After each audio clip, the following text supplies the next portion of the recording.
For this project, we're looking at the ability of corals to tolerate differences in temperature. The goal being that we want to know if individuals from our nursery have the capacity to tolerate differences in ocean warming. So does one individual have the ability to live under higher temperatures than another individual?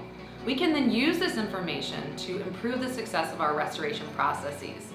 By selecting for individuals with higher thermal tolerance, we can test to see if that does in fact translate into greater growth and survival once they've been put back out onto the reef in a restored population.